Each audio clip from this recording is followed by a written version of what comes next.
Today breaking news, India news headline updates की कई सारी महत्वपूर्ण और काम की खबरें हैं। ध्यान से पूरे वीडियो के साथ आखिर तक जरूर बने रहेगा। तो चलिए जान लेते हैं पहली बड़ी खबर क्या निकल कर आ रही है।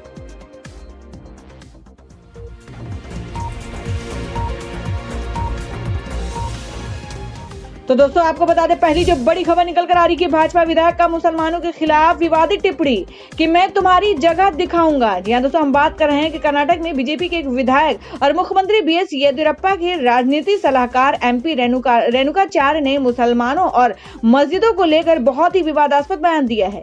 उन्होंने ये भड़काऊ बयान सोमवार को नागरिकता संशोधन कानून के समर्थन में आयोजित एक रैली में दिया है।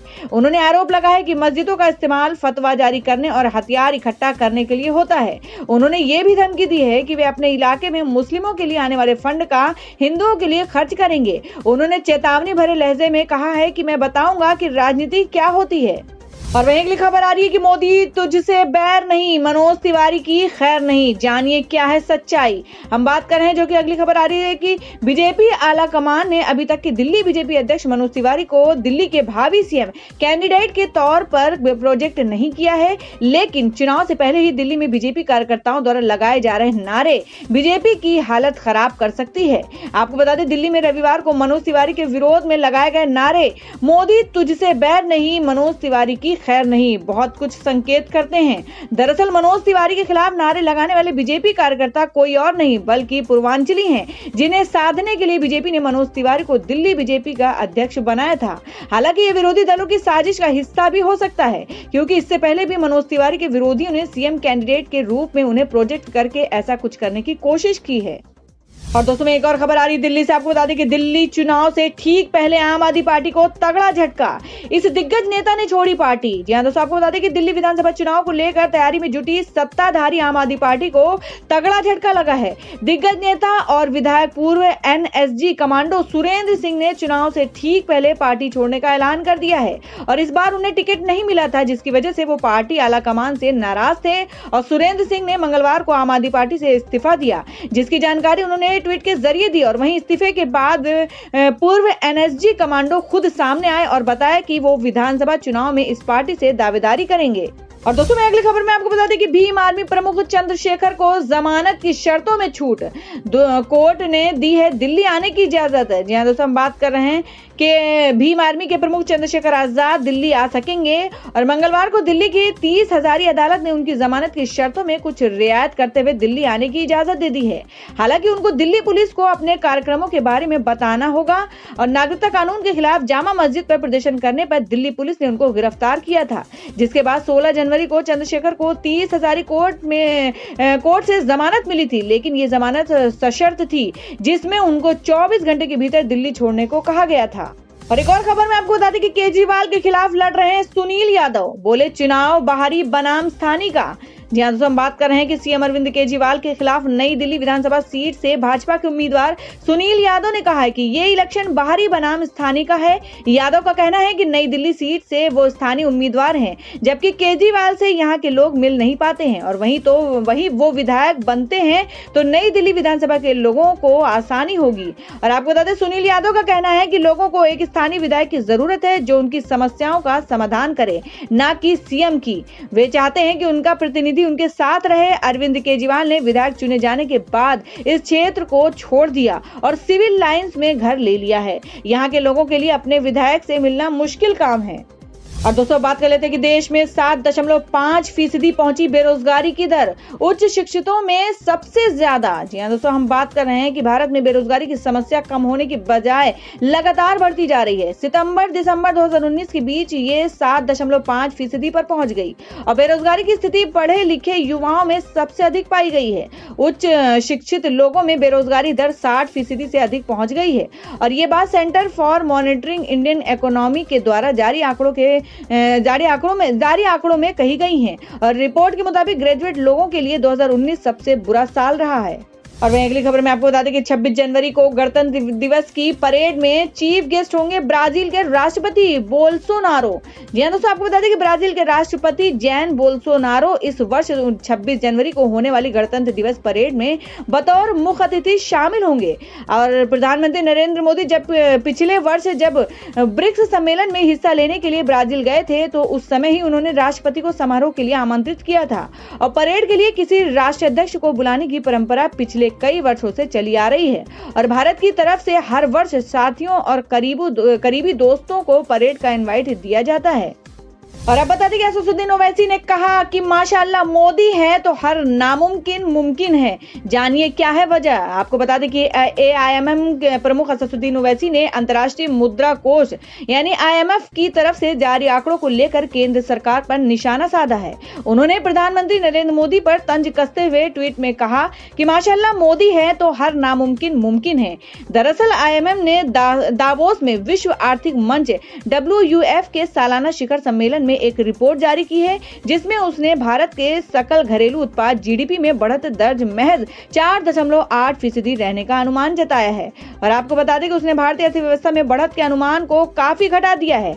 IMF ने कहा कि उसे दुनिया के ग्रोथ अनुमान को भी इसलिए घटाना पड़ा क्योंकि भारत और उसके जैसे अन्य उभरते देशों में इस वक्त सुस्ती बनी हुई है।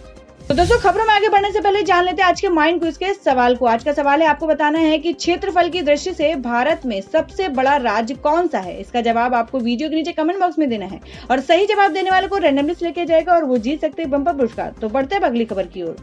अगली खबर में आपको बता दें कि अमित शाह ने कहा है कि डंके की चोट पर कहने आया हूं, जिसे विरोध करना हो करे, CAA वापस नहीं होगा।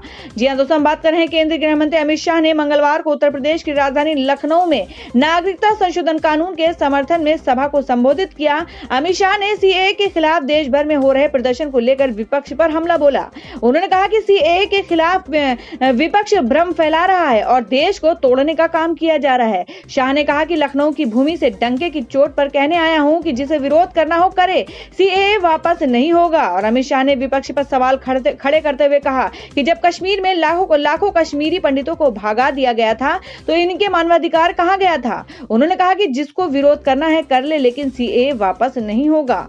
और दोस्तों, मैं अगली खबर में बता दी कि व्हाट्सएप यूजर्स को लगेगा झटका। 1 फरवरी से इन फोन में नहीं चलेगा व्हाट्सएप। जानिए क्या है वजह। जी हां दोस्तों, हम बात कर रहे हैं अगर आप भी व्हाट्सएप यूजर्स हैं तो ये खबर आपको झटका देने वाली है कि 1 फरवरी से कुछ स्मार्टफोन में व्हाट्सएप नहीं चलेगा। कंपनी ने इसे लेकर पहले भी अलर्ट जारी किया है और जिसके तहत 1 फरवरी से एंड्रॉइड स्मार्टफोन और आईफोन डिवाइस पर काम नहीं करेगा। इन मोबाइल फोन पर चल रहे व्हाट्सएप अकाउंट पूरी तरह से काम करना बंद कर देगा।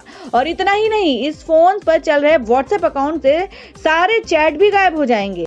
और दोस्तों, में अगली बड़ी खबर आ रही है कि अफजल गुरु की फांसी पर सोनी राजदान ने किया विवादित ट्वीट, बताया बलि का बकरा। जी हां दोस्तों, हम बात कर रहे हैं महेश भट्ट की पत्नी और आलिया भट्ट की मां दिग्गज अदाकारा सोनी राजदान ने संसद हमले के दोषी अफजल गुरु की फांसी पर सवाल उठाए हैं। उन्होंने ट्विटर पर DSP देवेंद्र सिंह और अफजल गुरु से जुड़ी एक खबर शेयर करते हुए इस मामले पर अपने विचार व्यक्त किए हैं। अफजल गुरु को साल 2013 में फांसी की सजा दी गई थी, लेकिन उसकी चिट्ठी में देविंदर सिंह के नाम भी चर्चा की गई थी। आपको बता दें कि अफजल गुरु ने अपने वकील को लिखी चिट्ठी में देविंदर सिंह को लेकर कई खुलासे किए थे। वहीं बीते हफ्ते ये खबर भी आई थी कि अफजल गुरु की पत्नी तबस्सुम ने आरोप लगाया है कि देविंदर सिंह ने उसके पति को रिहा करने के बदले 1 लाख रुपए मांगे थे। अब इस मामले पर सोनी राजदान ने जो ट्वीट किया है उसकी काफी आलोचना हो रही है। उन्होंने अफजल गुरु के लिए कहा है कि उसे बलि का बकरा क्यों बनाया गया। और अब अगली खबर बता दें कि आटे की कमी से जूझ रहे पाकिस्तान में लोगों को रोटी तक के लाले। जी हां दोस्तों, हम बात कर रहे हैं पहले से ही आर्थिक संकट से जूझ रहा पाकिस्तान महंगाई से परेशान हो चुका है। अब उसकी इस परेशानी देश में गेहूं की भारी किल्लत से 4 गुनी हो गई है। और आपको बता दें पड़ोसी देश में गेहूं का संकट इस कदर बढ़ गया है कि 8 रुपए की रोटी भी बेचना और लोगों के लिए खरीदना मुश्किल हो गया है। गेहूं के अलावा इस समय पाकिस्तान में चीनी की भी कमी हो गई है। जियो न्यूज की ओर से दी गई जानकारी के मुताबिक पाकिस्तान ने अब इस संकट को दूर करने के लिए 300,000 टन गेहूं का आयात करने का फैसला किया है।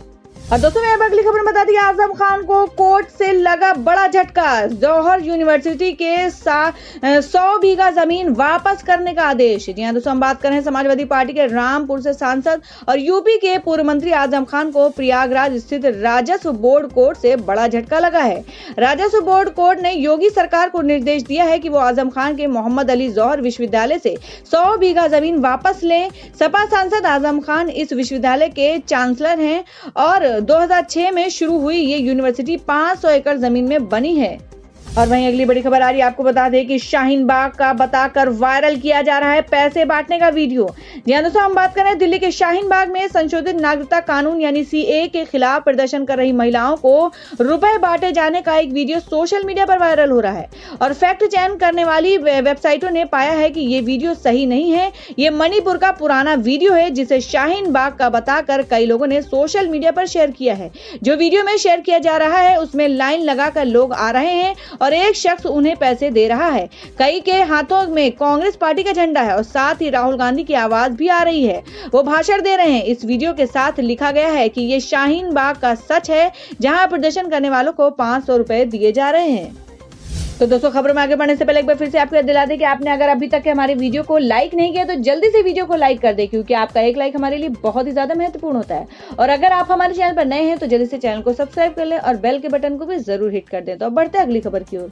तो दोस्तों बात कर लेते हैं दिल्ली की। दिल्ली के एलजी से मिला शाहीन बाग के प्रदर्शनकारियों का प्रतिनिधिमंडल, बस एक बात पर बनी सहमति। जी हां दोस्तों, आपको बता दें कि नागरिकता संशोधन कानून के खिलाफ दिल्ली के शाहीन बाग में धरना दे रहे लोगों का एक प्रतिनिधि मंडल मंगलवार को उपराज्यपाल अनिल बैजल से मिला।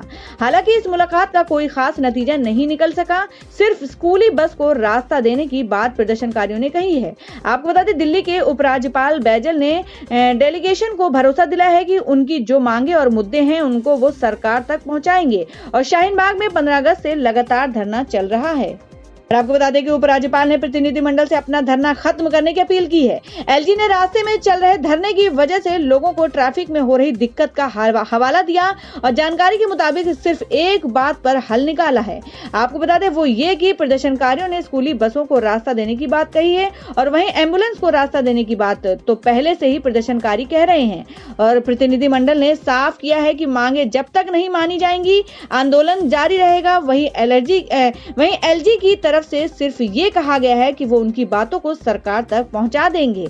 और शाहीन बाग में प्रदर्शनकारी पिछले 38 दिनों से धरने पर बैठे हुए हैं, जिससे दिल्ली को नोएडा से जोड़ने वाला रास्ता बंद है। और अब आपको बता दें कि मशहूर शायर मुनव्वर राना बोले, इतना खराब कानून तो हिटलर ने भी नहीं बनाया है।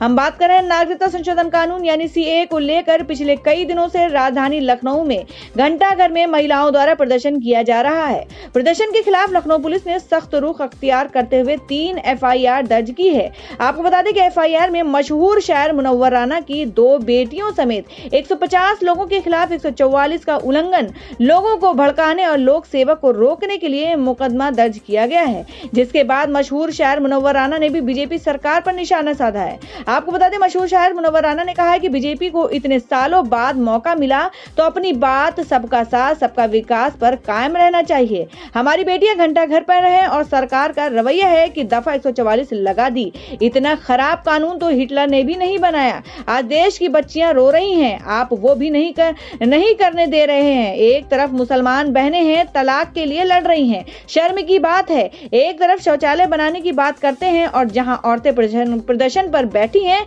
वहां शौचालय बंद कर दिया जाता है।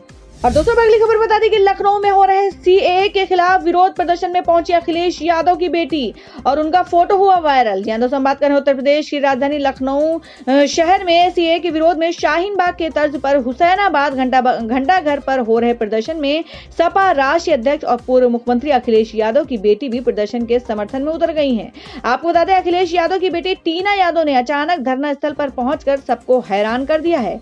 इस दौरान उन्होंने प्रदर्शन पर बैठी लड़कियों के साथ सेल्फी भी खिंचवाई है। और आपको बता दें प्राप्त जानकारी के मुताबिक टीना यादव 18 जनवरी को धरना स्थल पर पहुंची हुई थी, लेकिन फोटो अब वायरल हुआ है। बता दें कि विरोध प्रदर्शन से जुड़े मामलों में पुलिस ने मशहूर शायर मुनव्वर राना के बेटियों सुमैया और फौजिया को भी आरोपी बनाया गया था। और दोस्तों मैं एक और खबर में आपको बता दें कि शाहीन बाग की महिलाओं ने बीजेपी आईटी सेल हेड को भेजा मानहानि का नोटिस कि 1 करोड़ की हर्जाने की मांग। जी हां दोस्तों, आपको बता दें कि नागरिकता संशोधन कानून और एनआरसी को लेकर दिल्ली के शाहीन बाग इलाके में 1 महीने से अधिक वक्त से मुस्लिम महिलाएं धरने पर बैठी हैं। और आपको बता दें महिलाओं का यह धरना प्रदर्शन लगातार सुर्खियों में बना हुआ है। प्रदर्शन कर रही महिलाएं सरकार से नागरिकता संशोधन कानून को वापस लेने की मांग कर रही हैं। वहीं शाहीन बाग की प्रदर्शनकारी महिलाओं ने भाजपा आईटी सेल के प्रमुख अमित मालवी को अवमानना का नोटिस भेजा है। आपको बता दें अमित मालवी ने आरोप लगाया था कि इन महिलाओं को धरना करने के लिए पैसे दिए जा रहे हैं। और अब बता दें कि दुनिया की विकास दर हुई धीमी तो आईएमएफ ने इस वजह से भारत को ठहरा दिया जिम्मेदार। आपको बता दें कि अंतर्राष्ट्रीय मुद्रा कोष यानी आईएमएफ ने कहा है कि इस साल वैश्विक विकास दर काफी कम रहने की आशंका है। वहीं उसने भारतीय अर्थव्यवस्था में बढ़त के अनुमान को भी काफी घटा दिया है। और आपको बता दें भारत को लेकर कहा गया है कि उसके सकल घरेलू उत्पाद जीडीपी में बढ़त दर महज 4.8% रहेगी। और आईएमएफ ने कहा कि उसे दुनिया के ग्रोथ अनुमान को इसलिए घटाना पड़ा क्योंकि भारत और उसके जैसे अन्य उभरते देशों में इस वक्त सुस्ती बनी हुई है। और यह अनुमान आईएमएफ ने दावोस में चल रहे विश्व आर्थिक मंच की बैठक के दौरान जारी किया। और अब बता दें कि 1 जून से देश भर में लागू होगी one nation one ration card scheme. जानिए क्या है इसके फायदे। आपको बता दें कि 1 जून से देश भर में one nation one ration card की स्कीम शुरू की जाएगी। केंद्रीय मंत्री रामविलास पासवान ने इसकी घोषणा करते हुए जानकारी दी है और कहा है कि देश में 1 जून से one nation one ration card योजना लागू हो जाएगी। और इस स्कीम के तहत देश भर में उपभोक्ताओं को एक ही राशन कार्ड दिया जाएगा जिसका इस्तेमाल वो कहीं भी कर सकते हैं और देश के किसी भी हिस्से में उस राशन कार्ड का इस्तेमाल कर राशन ले सकते हैं। तो दोस्तों जान लेते हैं क्या है देश भर में सोने और चांदी का भाव। आपको बता दें कि सोने की कीमतों में हुई है बढ़ोतरी, चांदी में गिरावट। और जानिए क्या है भाव। आपको बता दें सोने की कीमतों में मंगलवार को उछाल दर्ज किया गया है और राष्ट्रीय राजधानी दिल्ली में मंगलवार को सोने में 54 रुपए का उछाल आया है। और एचडीएफसी सिक्योरिटीज के अनुसार कीमत में इस उछाल से अब सोने का भाव 40,807 रुपए प्रति 10 ग्राम पर हो गया है। और सिक्योरिटीज के अनुसार रुपए में गिरावट और वैश्विक कारणों के चलते कीमतों में यह तेजी आई है। और गौरतलब है कि सोना सोमवार को 40,753 रुपए प्रति 10 ग्राम के भाव पर बंद हुआ है। और वहीं चांदी में मंगलवार को गिरावट दर्ज की गई है। चांदी में मंगलवार को 56 रुपए की गिरावट आई है और इस गिरावट से अब चांदी की कीमत में 47,804 रुपए प्रति किलोग्राम पर आ गई है। दोस्तों बता दें कि पेट्रोल और डीजल की कीमतों में आज फिर आई गिरावट। जानिए क्या है भाव। आपको बता दें कि पेट्रोल और डीजल के भाव में मंगलवार को भी अच्छी खासी गिरावट दर्ज की गई है। तो आपको बता दें कि दिल्ली सहित देश के बड़े महानगरों में मंगलवार को पेट्रोल व डीजल के भाव में गिरावट आई है।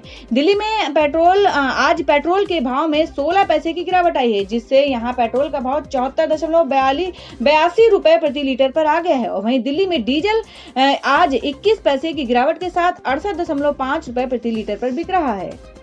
तो दोस्तों ये थी अब तक की सभी बड़ी खबरों की अपडेट्स। टुडे ब्रेकिंग न्यूज और लेटेस्ट खबरों को देखने के लिए हमारे चैनल ऑसम ज्ञान हिंदी न्यूज चैनल से जुड़े रहिए और हमारे वीडियो को लाइक शेयर जरूर कर दें अपने दोस्तों और रिलेटिव्स के साथ। तो दोस्तों फिर मिलेंगे काम की खबरों और सरकारी योजनाओं की एक और नई वीडियो के साथ। तब तक के लिए धन्यवाद दोस्तों।